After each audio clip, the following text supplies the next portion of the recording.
Hey guys, Lane here from Maker's Lane. I recently had a friend reach out to me. She wanted me to make a shelf to house all of her kids' stuffed animals.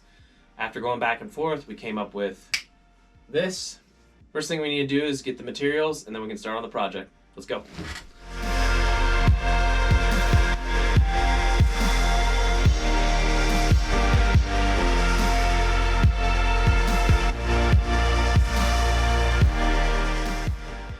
So here's the material that we're going to use for this project. I went ahead and cut everything except for the trim pieces and the pieces for the front picket part. I'm going to do these later because I want to go into a little bit more detail about it. All the sizes of everything will be in the description below. This is just your standard common board is what they call it, but it's just southern yellow pine. These are 2 1/4-inch boards for poplar, and then this is also that common board. The last thing we're gonna need for this is some of this pegboard, and this will be for the backing. So these pieces are 9.5 inches, so I think the total width will be 10 inches, and the total height will be like 45 inches, and the width will be 36. I'm gonna use dowel rods to put the whole thing together. I like doing this instead of screws. I think it gives it a better look. The first thing I'm gonna do is build the outside frame. So let's go ahead and get started with the frame.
Alright, so while that's drying, I'm going to go ahead and cut the fence pieces that run along the bottom front. I'm going to use this poplar. In order to do that, I'm going to need a template. That template should look a little something like this. So what I'm going to do with this is I'm going to take my router with a trim bit and just run the roller bearing along this and just cut that template out of here. And I have to make 6 of them that go all the way across. Then once I have that, I have to have 2 strips going across to secure them all together. Posts I will brad nail from the bottom because they're too thin to run dowels in, and then just glue those strips to the front and the back. And then after that, the only thing I'm going to do is add the trim piece along the top. Final thing will be putting the back piece on, and then this project will be complete. Let's go ahead and cut these pieces out.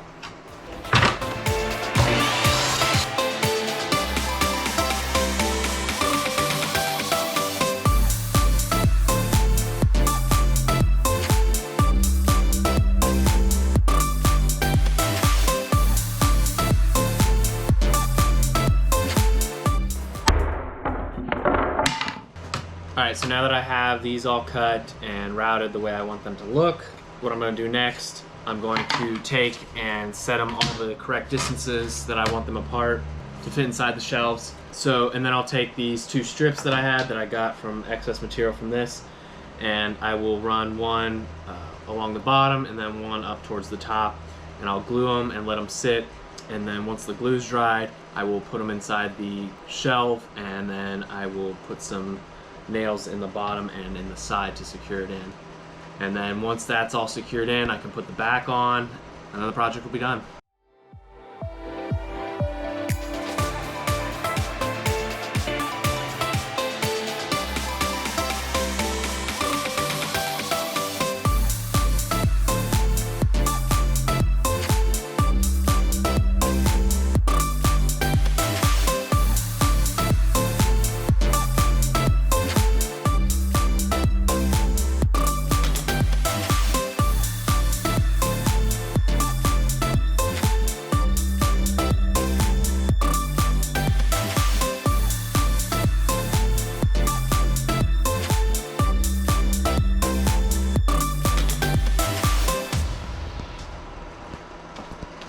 While the pickets are drying, I'm going to work on the trim piece up here.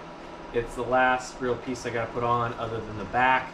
I did go back and sand these shelves off to kind of give them a nice rounded edge, and I also made these, I didn't like how they sat out, so I went back and actually redid these and cut about 1 inch off so they're a little bit narrower so the shelves can sit kind of back. Oh, there is one more thing after the backing that I want to add. I want to add another trim piece along the bottom here that I can route into so that this can be hung up on the wall. I don't know if they're going to use it to be hung up on the wall or not, but I'm going to at least make that an option if they do want to do that.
right, there you go. There's the stuffed animal shelf, kids organizer, whatever you want to call it.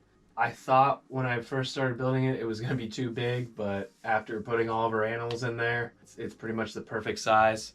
This is not actually for me. I just figured I'd set it up so you guys could see the finished product. The person I made this for actually wants to paint it herself. So they just said, you know, leave it that color and then they'll paint it. So this will be painted. I think she wanted it white or gray, but she said she wanted to paint it to match her stuff. So I said, okay, that's fine. I thought about maybe like lowering that top shelf down maybe 3 or 4 inches because you can see that these animals don't quite fit all the way, and then maybe adding another shelf up top. But other than that, there's not a whole lot different I would do. It came out really well and I'm really happy with it. I really like this fence. I thought it was kind of a weird feature, but she asked for it, so I went ahead and put it in there. But for these bigger animals on the bottom, it's pretty much perfect. But yeah, if you guys have any questions, just hit me up in the comments. Hope you guys enjoyed the video. Make sure to leave a thumbs up if you did. And yeah, until next time, I'm Lane from Maker's Lane. You guys have a good one.